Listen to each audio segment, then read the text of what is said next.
La dernière chose que ma fille ait jamais entendue fut le rire de son père. Nous nous disputions à propos des prénoms du bébé. Ethan insistait sur le fait que notre petite fille grandirait reconnaissante si nous lui donnions un prénom fort et intemporel. Je voulais quelque chose qui sonne doux, quelque chose de gentil.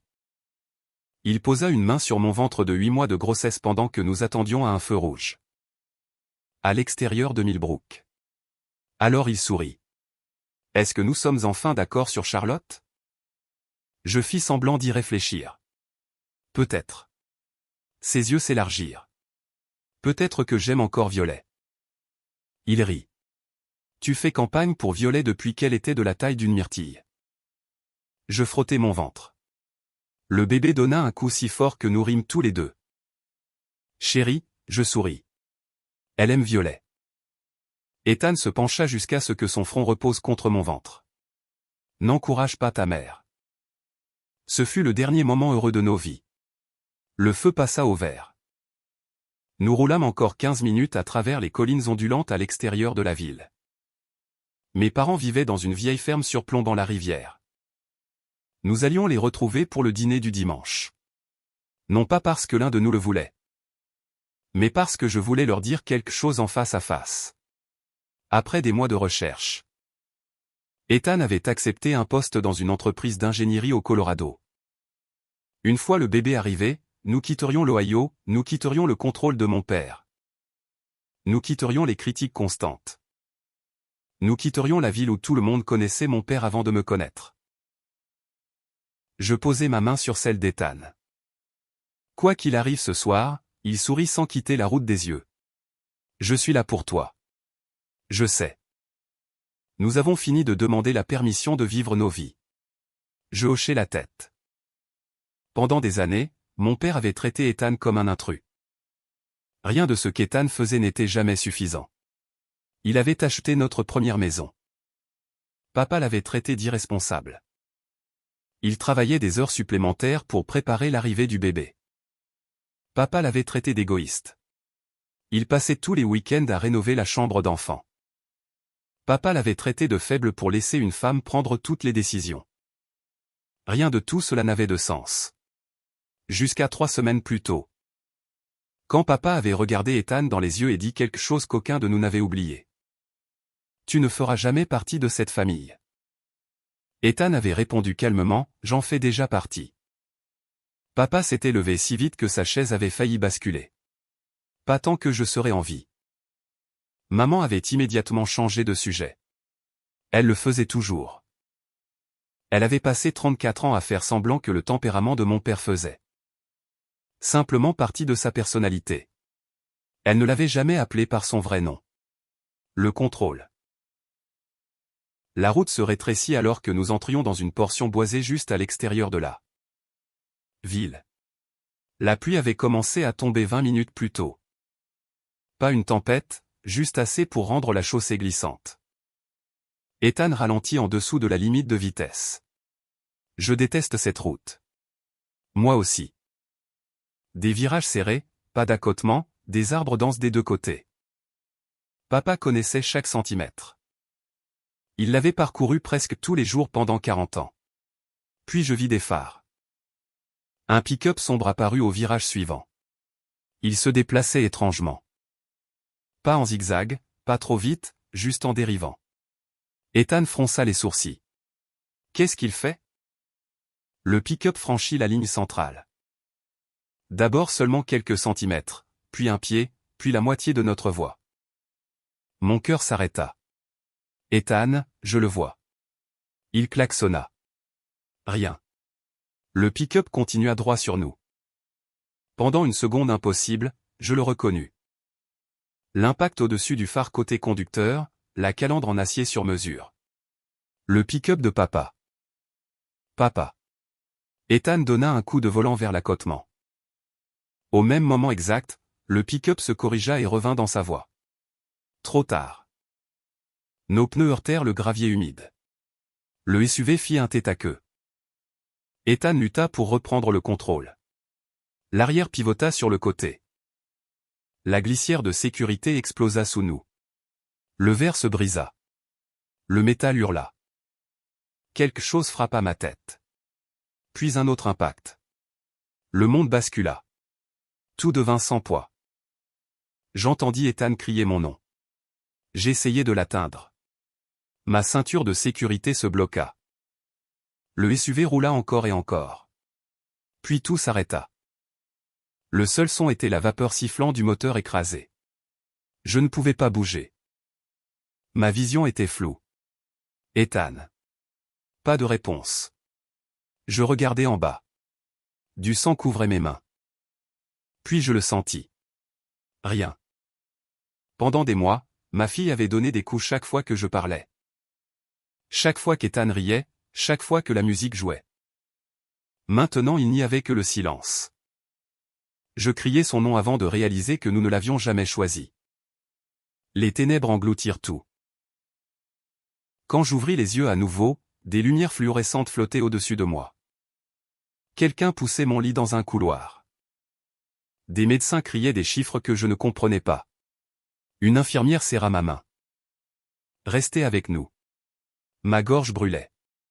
Nous travaillons sur lui. Mon bébé. Personne ne répondit. Ce silence me dit tout. Des heures plus tard, je me réveillais aux soins intensifs. Des machines m'entouraient. Mon corps semblait incroyablement lourd. Une femme en tenue chirurgicale s'approcha de mon lit. Ses yeux étaient rouges. Elle prit doucement ma main. Je suis le docteur Andrea Collins. Je scrutais son visage pour y trouver de l'espoir. Je n'en trouvais pas. Elle baissa la voix. Nous avons fait tout ce que nous pouvions. Je fermai les yeux. S'il vous plaît, pas elle, s'il vous plaît. Je suis vraiment désolé. Elle serra ma main. Nous n'avons pas pu sauver votre fille. Quelque chose en moi se brisa si complètement que je ne pus même pas pleurer. Je fixais simplement le plafond pendant que les mots résonnaient encore et encore. Nous n'avons pas pu sauver votre fille. 1 heure plus tard, la porte s'ouvrit à nouveau. J'attendais Ethan. Au lieu de cela, mon père entra. Aucune larme ne tachait son visage.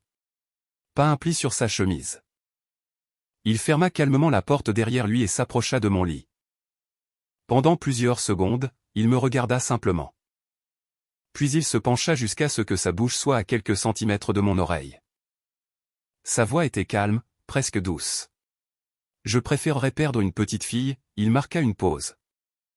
Plutôt que de laisser cet homme devenir de la famille. Tout mon corps devint froid. Je me tournai lentement vers lui. Il sourit, un petit sourire satisfait. Puis il ajusta sa veste, ouvrit la porte de la chambre d'hôpital et partit sans regarder en arrière.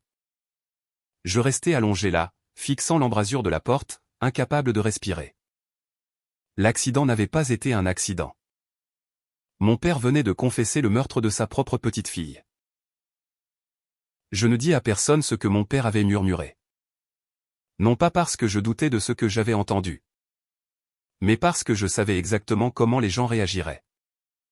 Ils diraient que je pleurais, que j'étais traumatisé, confus à cause de l'anesthésie. Ils me diraient que j'avais mal compris. Mon père avait passé 35 ans à se construire une réputation d'homme en qui tout le monde avait confiance. Il avait été bénévole chez les pompiers pendant presque 2 décennies. Il entraînait l'équipe de baseball des jeunes. Il présidait les collectes de fonds de l'église.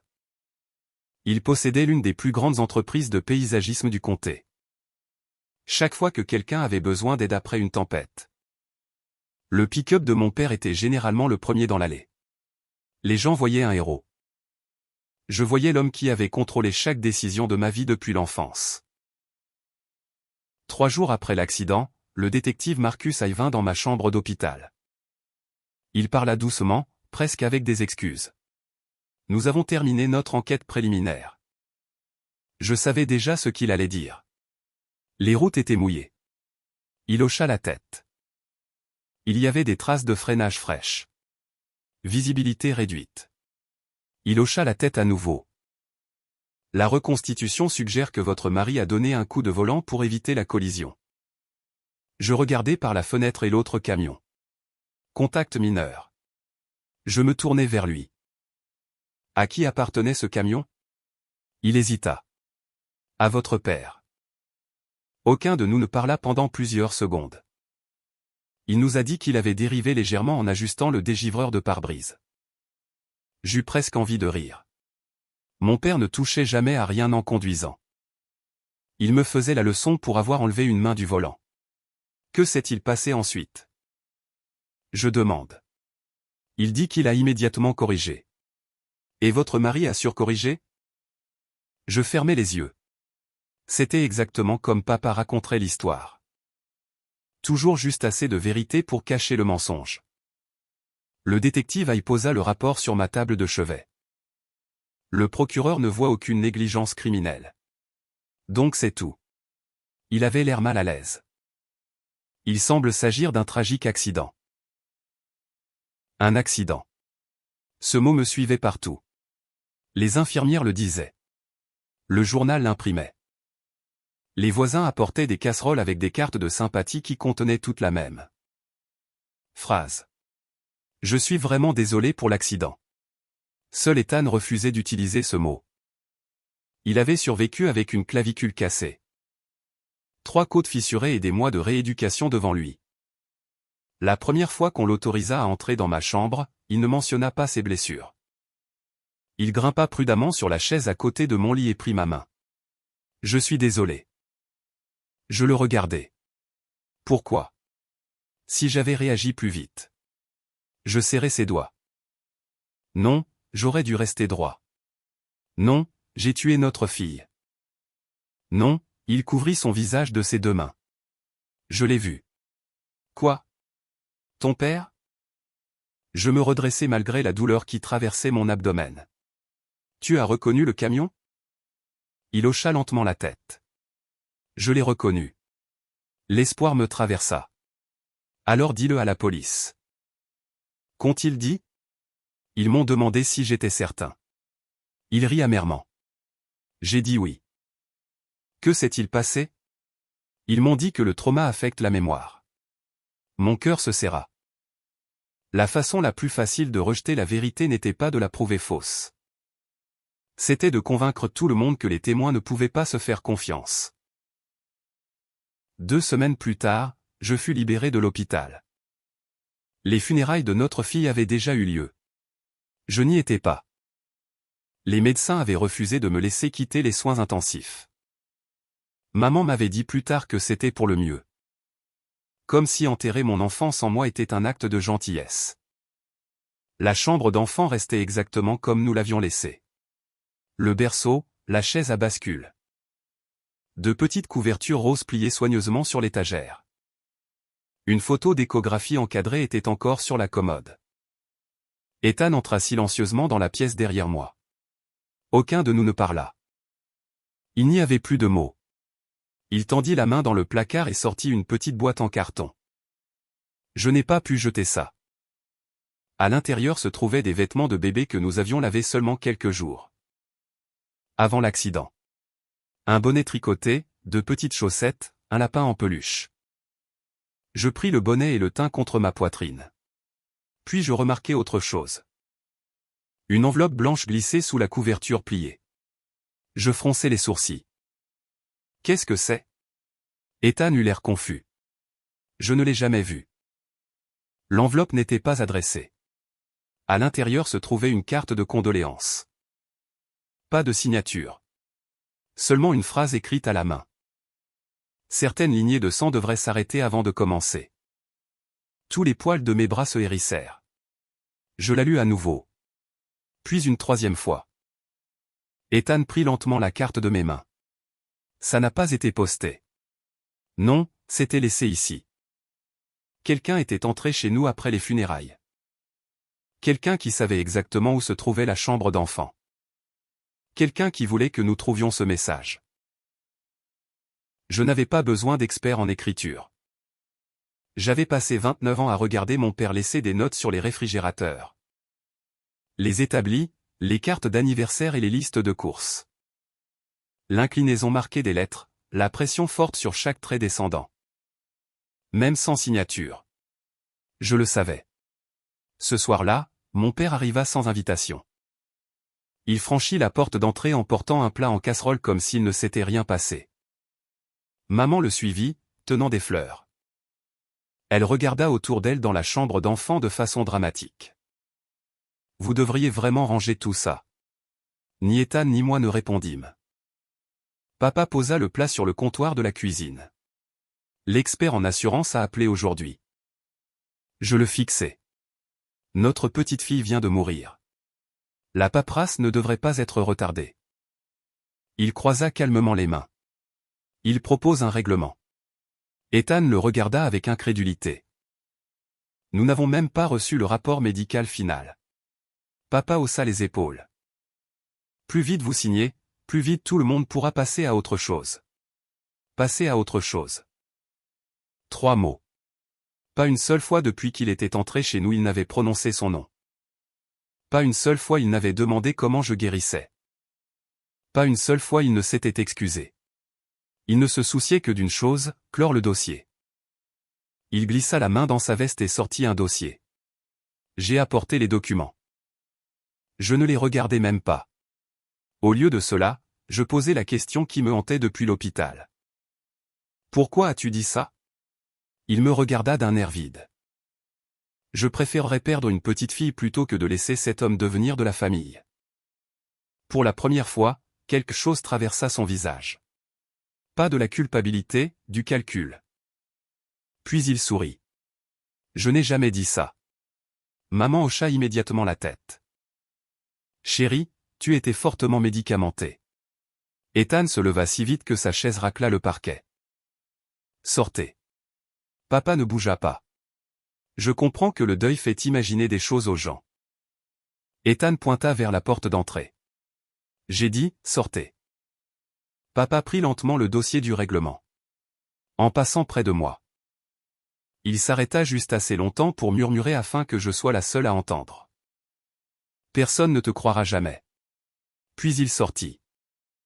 Je regardais son pick-up disparaître dans l'allée pour la première fois depuis l'accident. Je ne pleurais pas.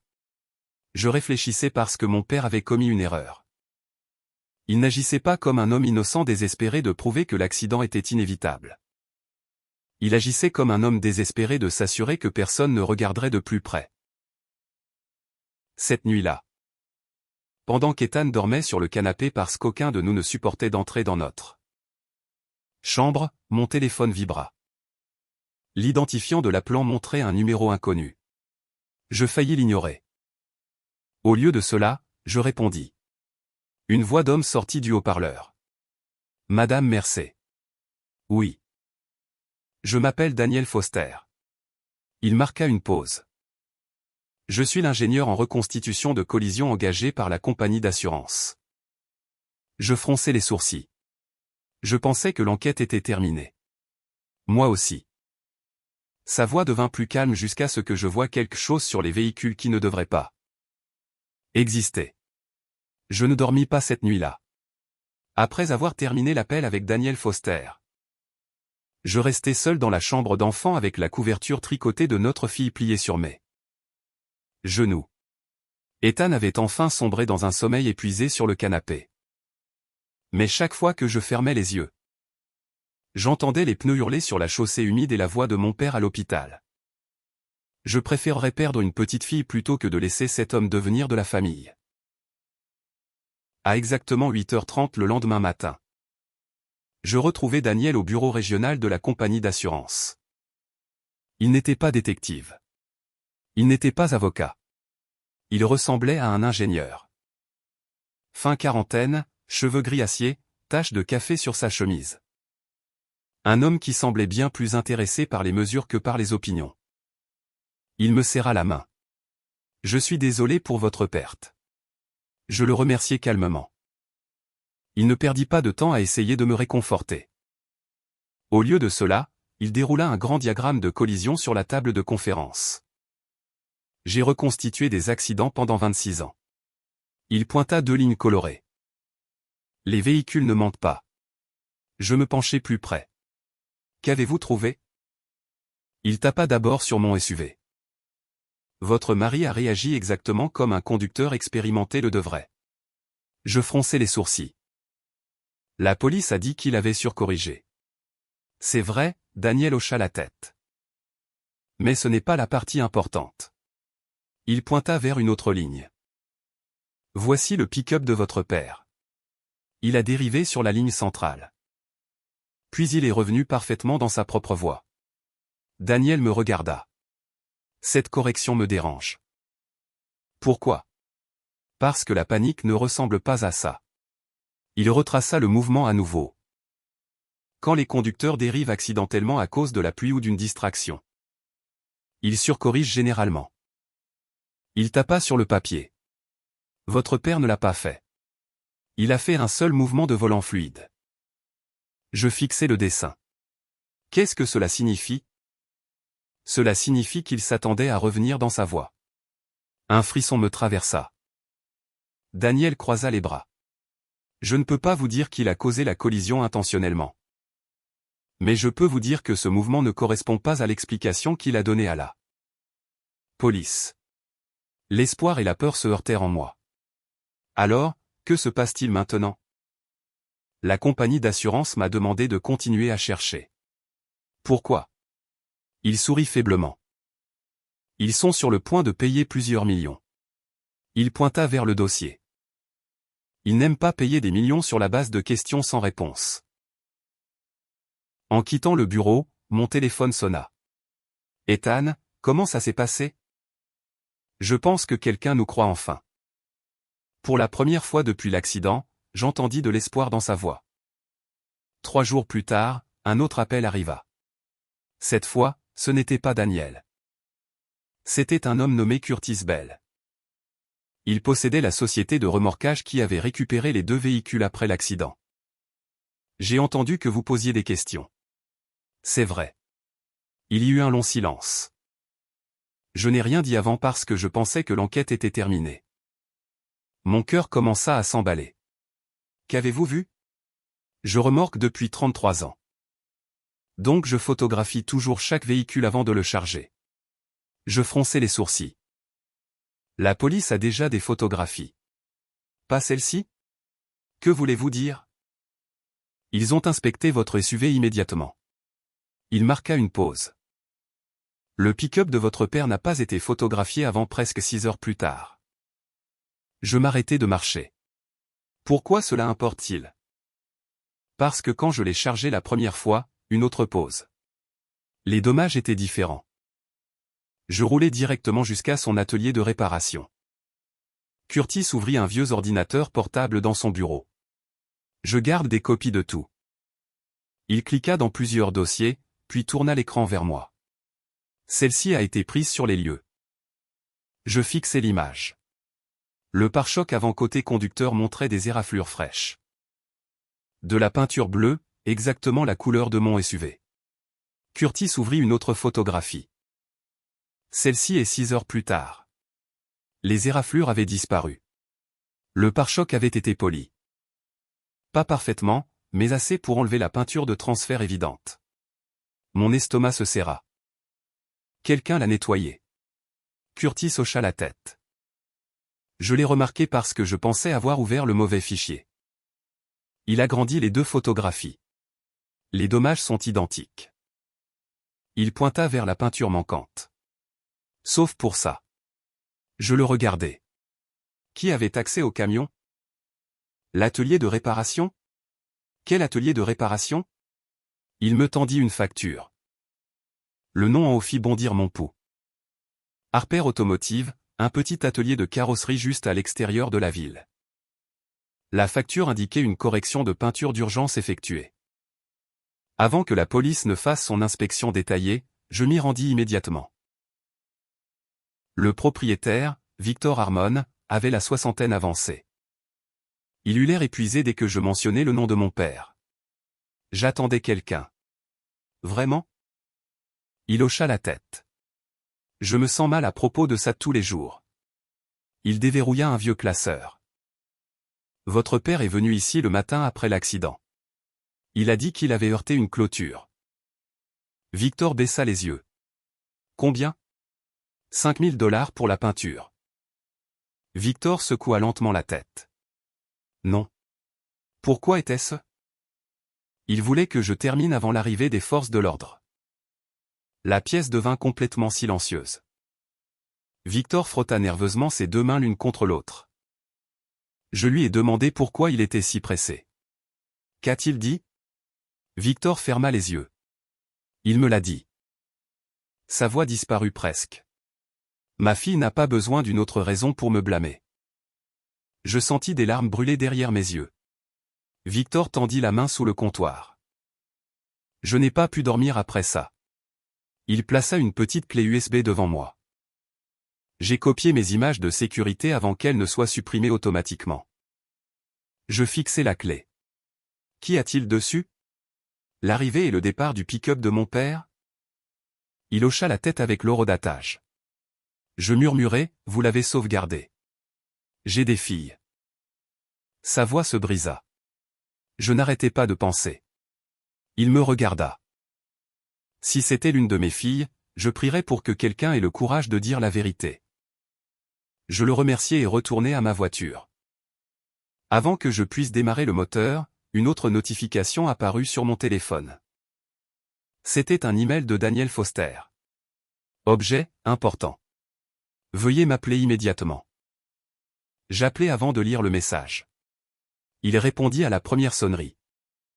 J'étais justement sur le point de vous appeler. Que s'est-il passé? J'ai demandé les relevés de circulation pour cette autoroute. Donc le comté n'en avait pas.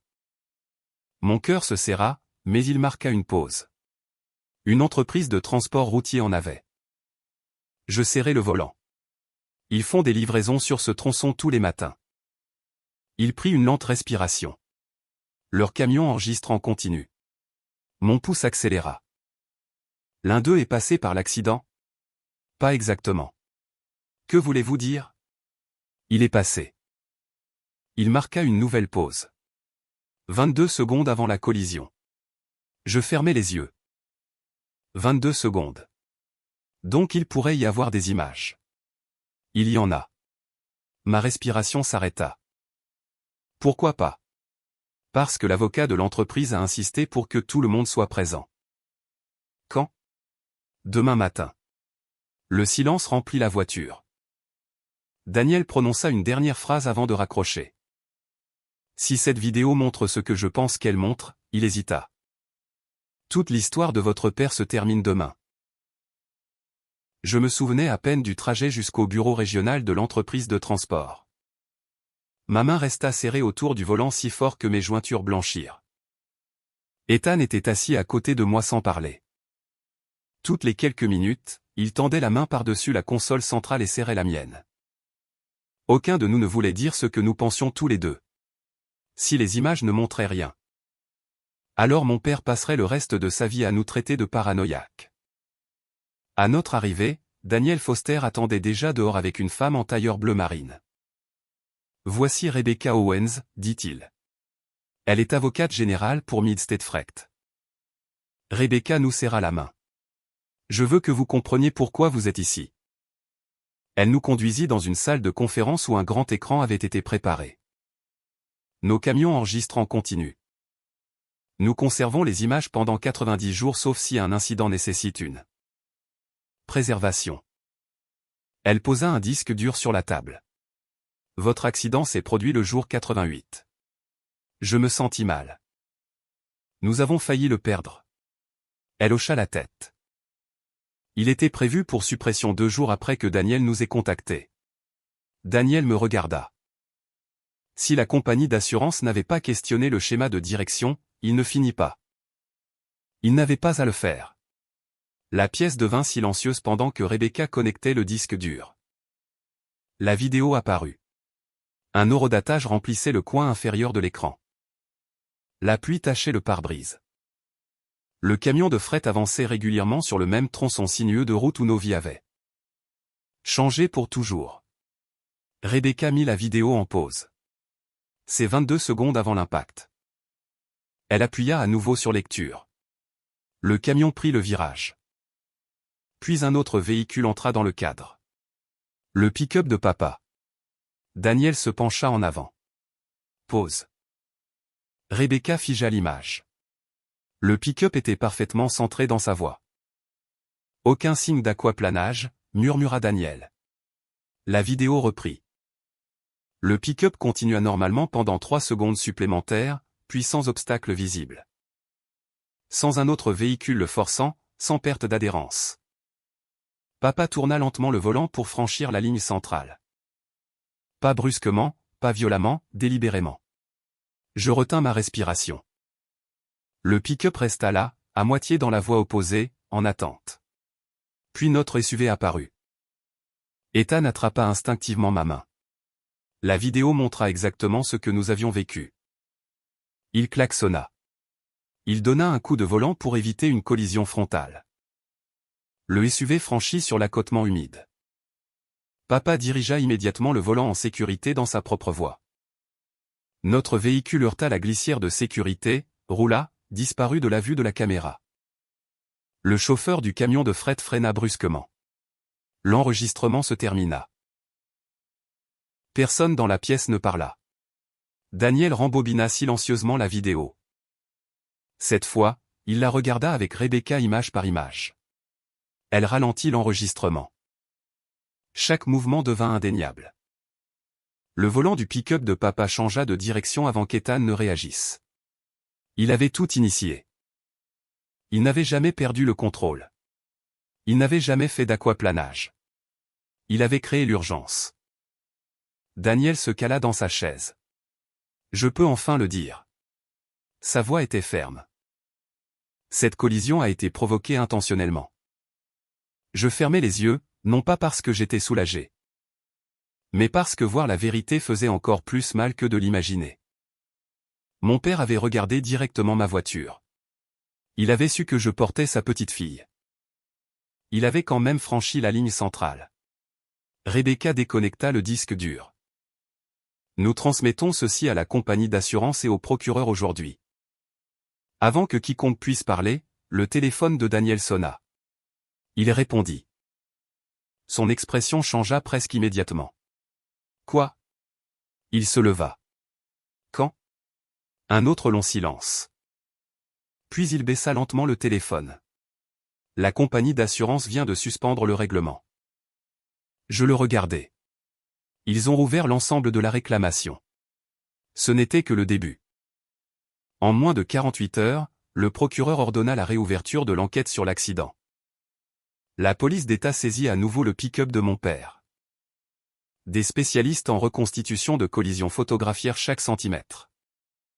Le pare-choc réparé, la peinture de remplacement, les composants de direction, tout. La nouvelle se répandit rapidement dans notre ville. Au début, les gens refusèrent de le croire. Il doit y avoir une erreur. Howard ne ferait jamais quelque chose comme ça. Je le connais depuis 30 ans. Mais les preuves ont une façon de changer les conversations. Le propriétaire de l'atelier de carrosserie donna aux enquêteurs les images de sécurité. Curtis Bell remit ses photographies originales. Daniel soumit son rapport de reconstitution. L'entreprise de transport libéra l'enregistrement de la caméra de bord. Une preuve soutenait l'autre, puis une autre, puis une autre. 3 semaines plus tard. Mon père arriva au service du dimanche en s'attendant à enseigner son cours habituel de Bible pour adultes. Au lieu de cela, le président du conseil de l'église le rencontra sur le parking. Plusieurs membres observaient de loin. Personne ne haussa la voix. Personne ne discuta. Le président lui remit simplement une lettre scellée. Papa la lut. Il leva les yeux, puis la relut. Il n'était plus autorisé à enseigner. Il n'était plus autorisé à représenter l'Église. En attendant l'issue de l'enquête criminelle. Toutes les positions de leadership qu'il occupait avaient été suspendues. Il retourna seul à son pick-up. Personne ne le suivit. Personne ne le défendit. Le silence autour de lui était plus fort que toute accusation. Le coup suivant vint d'un endroit auquel il ne s'attendait pas, sa propre entreprise. Pendant des années. La plupart de ses contrats de paysagisme venaient de gestionnaires de propriétés commerciales qui valorisaient la fiabilité par-dessus tout. Quand la nouvelle se répandit que l'enquête sur l'accident avait été rouverte. Plusieurs clients demandèrent des réunions, non pas parce qu'il avait été condamné, Mais parce qu'ils ne pouvaient pas risquer leur propre réputation. Un contrat prit fin, puis un autre, puis 3 de plus. En moins de 2 mois, plus de la moitié de ces comptes commerciaux annuels avaient été annulés. Non pas parce que je les avais appelés, non pas parce que je le leur avais demandé. Mais parce que les entreprises prennent des décisions basées sur le risque. Et mon père était devenu un risque. D'anciens employés commencèrent à répondre aux appels des enquêteurs. L'un admit, papa se vantait souvent que la peur donnait de meilleurs résultats que le respect. Un autre décrivit des années d'intimidation au sein de l'entreprise. Une ancienne responsable de bureau produisit des emails montrant que papa instruisait régulièrement les employés de modifier les registres d'entretien quand les inspections d'équipement étaient en retard. Aucune de ces actions n'avait à voir avec la mort de ma fille. Mais une fois que les gens eurent cessé de supposer qu'il disait toujours la vérité, ils commencèrent enfin à parler. Un soir, ma mère frappa doucement à notre porte d'entrée. Elle avait l'air plus vieille que dans mon souvenir, plus petite d'une certaine façon. Elle ne demanda pas à entrer. Elle resta simplement sur le porche en tenant un plat en casserole que ni l'un ni l'autre ne voulait. « J'ai besoin de te parler. » Je sortis et fermai la porte derrière moi. Elle regarda vers la fenêtre de la chambre d'enfant avant de parler. Je n'ai jamais pensé qu'il le ferait vraiment. Mon cœur ralentit. Tu savais. Des larmes emplirent ses yeux. Je savais qu'il détestait Ethan. Elle hocha la tête. Je savais qu'il continuait à suivre ta voiture. Un autre hochement de tête. Je savais qu'il disait des choses terribles sur ton bébé. Elle ne pouvait plus me regarder, mais je continuais à me dire. Sa voix se brisa. Il ne te ferait jamais de mal. Je la fixai pendant ce qui sembla une éternité. Tu avais tort. Elle couvrit son visage et commença à pleurer. Pour la première fois de ma vie. Je ne la réconfortai pas parce que ma fille n'avait plus cette chance. 2 mois plus tard, un grand jury rendit une mise en accusation. Mon père fut arrêté à son bureau juste avant 8 heures un lundi matin. Il ne résista pas. Pendant que les adjoints l'escortaient vers la voiture de patrouille. Des caméras de télévision restaient de l'autre côté de la rue. Il regarda vers elle, puis baissa la tête. Pour la première fois de sa vie, il n'avait pas de discours, pas d'explication, pas de contrôle. Seulement les preuves, et les preuves n'avaient pas fini de parler.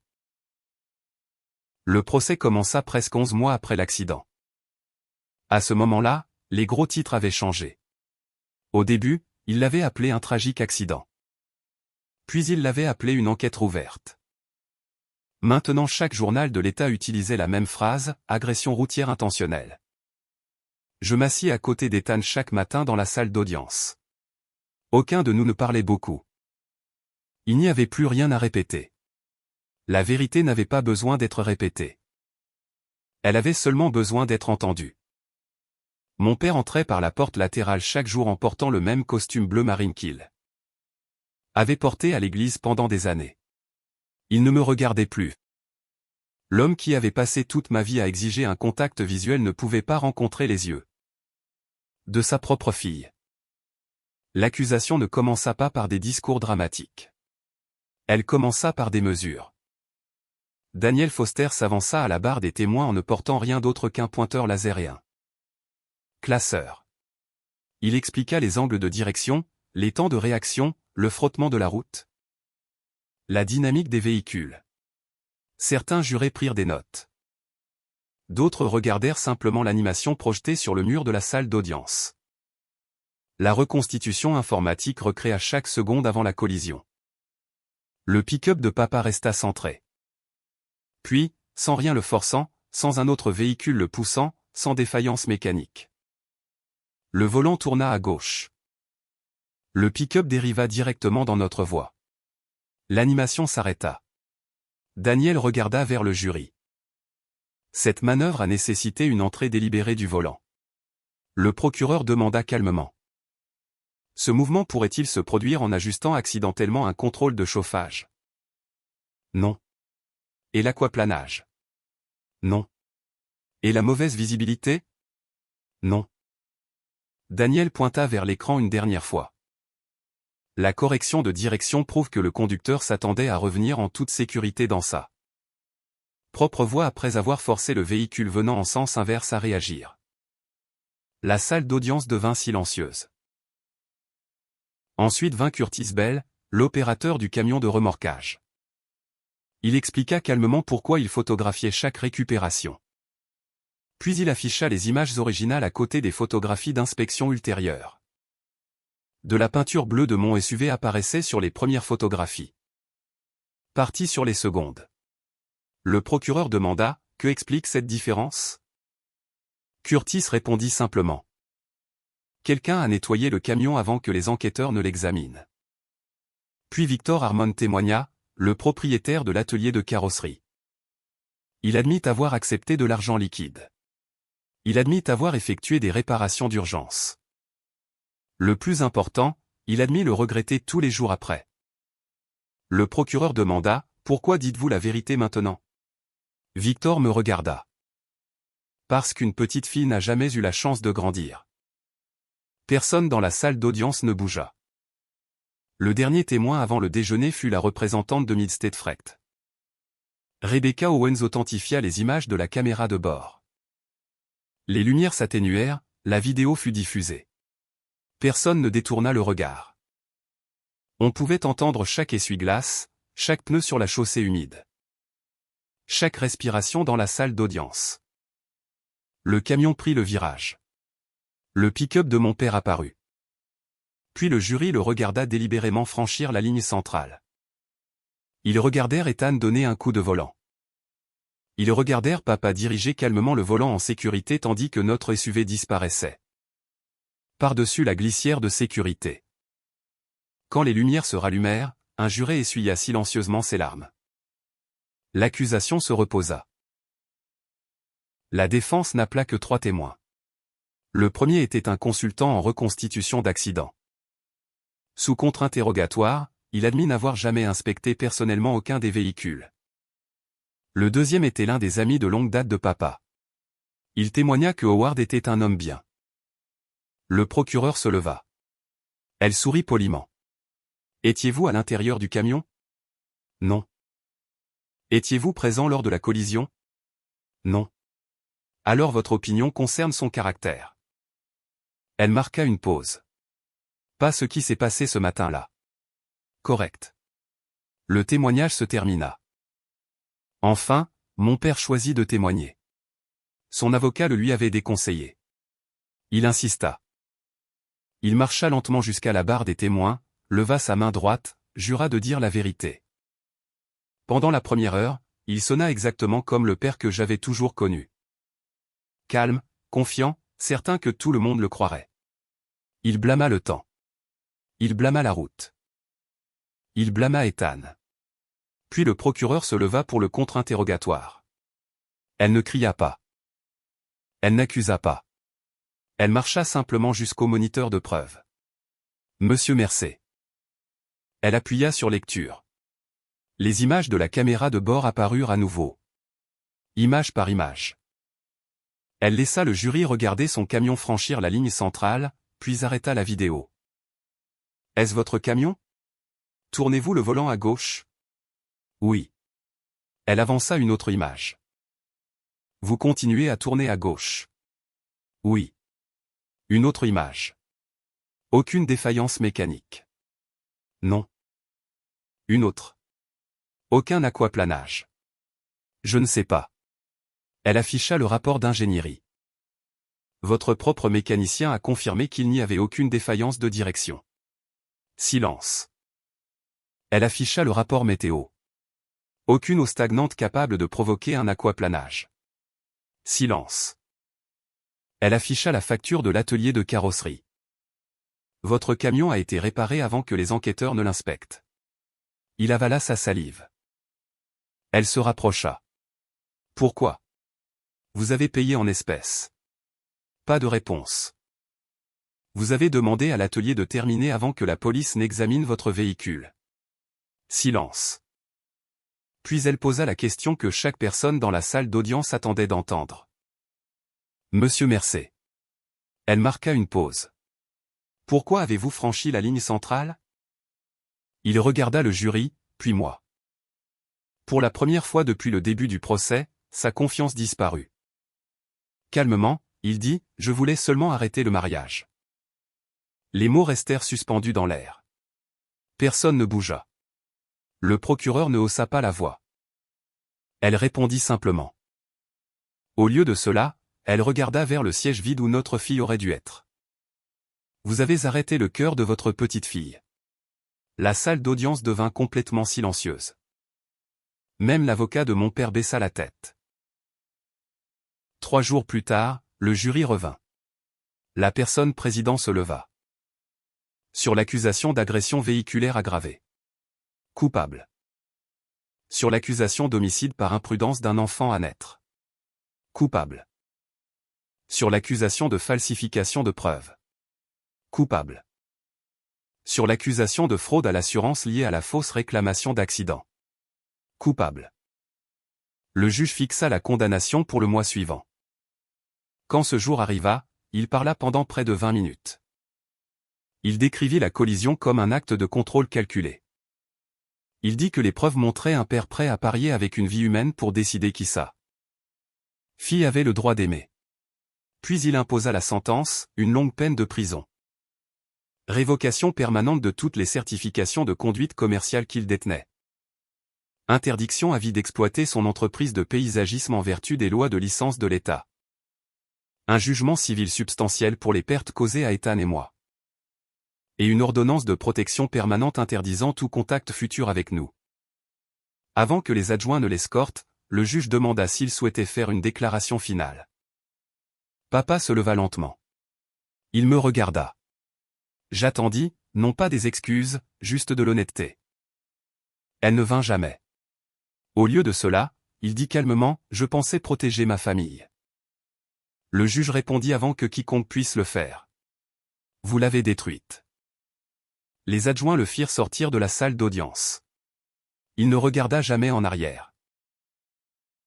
Ma mère resta assise jusqu'à ce que la salle soit presque vide. Puis elle marcha vers moi. Elle ne demanda pas le pardon. Elle ne fit pas d'excuses. Elle murmura simplement, « J'aurais dû l'arrêter il y a des années. » Je hochai la tête une fois. Oui. Il n'y avait rien d'autre à dire. Elle quitta le palais de justice seule. Le mariage qu'elle avait protégé pendant des décennies était terminé. La fille qu'elle n'avait pas protégée était partie. Et la petite fille qu'elle n'avait jamais défendue n'existait maintenant que dans des photographies. Et des souvenirs. À l'extérieur du palais de justice, des journalistes nous entourèrent. Ils criaient des questions. Des micros se tendaient vers mon visage. Je souris poliment et continuai à marcher parce que l'histoire n'avait jamais été à propos d'eux. Convaincre des étrangers. Elle avait toujours été à propos de s'assurer qu'un homme ne pourrait plus jamais se cacher derrière. La respectabilité. 2 ans plus tard, je me tins devant une petite pierre blanche entourée de fleurs de lavande. Le jardin commémoratif se trouvait derrière l'aile des enfants du centre médical Saint-Gabriel.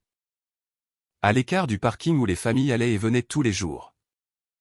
Il n'y avait pas de grands monuments, pas de statues dramatiques. Juste des rangées de petites pierres. Chacune portant le nom d'un enfant qui n'avait jamais eu la chance de grandir. Je m'agenouillai lentement. Dans mes mains se trouvait le petit bonnet tricoté que la grand-mère d'Ethan avait terminé 3 jours avant l'accident. Il n'avait jamais été porté. Je balayai quelques feuilles à la base de la pierre. L'inscription était simple. Notre fille, a jamais aimé, a jamais regretté. Je posai le petit bonnet à côté. Pendant longtemps, ni Ethan ni moi ne parlâmes. Le silence n'était plus vide. Il était paisible. Je murmurai enfin, « J'ai porté ça trop longtemps. » Ethan glissa sa main dans la mienne. « Je sais. » Un doux cri nous interrompit. Je me tournai. Notre fille nouveau-née remua doucement dans sa poussette. Elle n'avait que 6 semaines, en bonne santé, curieuse. Complètement inconsciente de la douleur qui nous avait amenés dans ce jardin. Ethan la prit soigneusement et la plaça dans mes bras. Elle enroula immédiatement ses petits doigts autour de l'un des miens. Comme les bébés le font sans même y penser. Des larmes emplirent mes yeux, non pas parce que je pleurais, mais parce qu'après 2 ans. Pour la première fois, je n'avais plus peur d'espérer à nouveau. Ethan sourit. Elle a tes yeux. Je ris doucement. Et ton entêtement. Il se pencha et embrassa le front de notre fille. Puis il me regarda. Penses-tu que tu as gagné? Je regardai à nouveau vers la petite pierre blanche. Pendant des mois après le procès, je m'étais posé la même question. Si j'avais gagné, ma fille était encore partie. Aucun verdict ne pouvait changer cela. Aucune peine de prison ne pouvait me rendre les fêtes d'anniversaire que nous ne célébrerions. Jamais. Les premiers pas que je ne verrais jamais, les premiers mots que je n'entendrais jamais. La justice ne pouvait pas effacer le deuil. Elle arrêtait simplement quelqu'un d'autre d'en créer davantage. Je regardais le bébé endormi dans mes bras. Puis à nouveau Ethan. Enfin, je répondis. Il a passé toute sa vie à décider qui méritait d'être de la famille. J'embrassai le front de notre fille. Maintenant il n'a plus le droit d'en faire partie. Ethan hocha silencieusement la tête. Aucun de nous ne regarda en arrière en marchant vers le parking. Plusieurs mois plus tard, je reçus une dernière lettre. Elle arriva par le programme de notification des victimes. L'adresse de retour était l'établissement correctionnel de l'État. Le nom de mon père était écrit dans le coin. Pendant près d'1 heure, je fixai l'enveloppe. Puis je l'ouvris. Il n'y avait qu'une page. Pas d'excuses, pas d'acceptation de responsabilité. Il écrivit que la prison était injuste. Il blâma le procureur. Il blâma Ethan. Il blâma le temps. Il me blâma même pour avoir refusé de pardonner et de passer à autre chose. Au dernier paragraphe, une chose était devenue douloureusement claire. Il croyait encore n'avoir rien fait de mal. Je pliai la lettre, entrai dans la cuisine et la jetai dans la cheminée. Je n'avais pas besoin du dernier mot. La vérité l'avait déjà. Quelques semaines plus tard, ma mère appela. C'était la première fois que nous parlions depuis la condamnation. Je n'attends pas le pardon. Je restai silencieuse. Je voulais seulement que tu saches. Elle marqua une pause. J'ai demandé le divorce. Un autre long silence. J'aurais dû partir il y a des années. Je fermai les yeux. Oui, j'avais peur. Je sais. Mais la peur n'excuse pas ce que j'ai permis. Non, elle ne l'excusait pas. Elle ne demanda jamais à rencontrer notre fille. Elle comprenait qu'elle n'avait pas mérité cette place. La confiance n'était pas quelque chose que l'on héritait. C'était quelque chose que l'on protégeait. Elle avait choisi de ne pas le faire. Avec le temps, nos conversations restèrent polies mais distantes. Certaines relations survivent à la trahison. D'autres survivent seulement parce que des limites saines remplacent une fausse proximité. C'était l'une de ces relations. Quant à l'entreprise de mon père, elle ne s'effondra pas parce que je voulais me venger. Elle disparut parce que les gens qui lui avaient fait confiance ne le pouvaient plus. Les clients commerciaux mirent définitivement fin à leur contrat. Les banques refusèrent un financement supplémentaire après le jugement civil. L'entreprise fut finalement dissoute lors de procédures supervisées par le tribunal pour satisfaire une partie des dommages accordés dans l'affaire civile. D'anciens employés trouvèrent du travail ailleurs.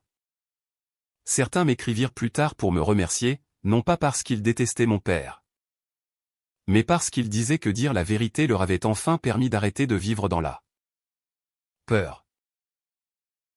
Pour le 2e anniversaire du procès, Ethan et moi passâmes en voiture devant le tronçon d'autoroute où tout avait changé. La glissière de sécurité avait été remplacée. Un nouveau revêtement couvrait les cicatrices laissées par la collision. La circulation avançait normalement. Si quelqu'un passait ce virage pour la première fois, il ne saurait jamais ce qui s'était passé là. Je ralentis la voiture. Ethan regarda. « Ça va ?» Je souris. « Oui. Tu es sûr ?» Je hochai la tête. Pendant longtemps, j'ai pensé que cette route nous avait tout pris. Je tendis la main et tins la sienne. Mais elle est aussi devenue l'endroit où la vérité a enfin rattrapé le mensonge. Nous continuâmes à rouler jusqu'à ce que l'autoroute disparaisse derrière nous. Je ne suis jamais retourné sur cette route. Certains endroits appartiennent à ton passé. Ils ne méritent pas ton avenir. En rentrant à la maison, notre fille commença à rire sur la banquette arrière. Le son remplit la voiture. Ethan me regarda et sourit. Alors, qu'avons-nous décidé pour son deuxième prénom? Je ris. Nous sommes enfin d'accord. Il sourit. Nous l'avons fait. Je regardais dans le rétroviseur la petite fille qui nous souriait. Nous l'avons nommée Grace parce qu'après tout ce que nous avions perdu, Grace était la seule chose qui nous avait été donnée une autre chance de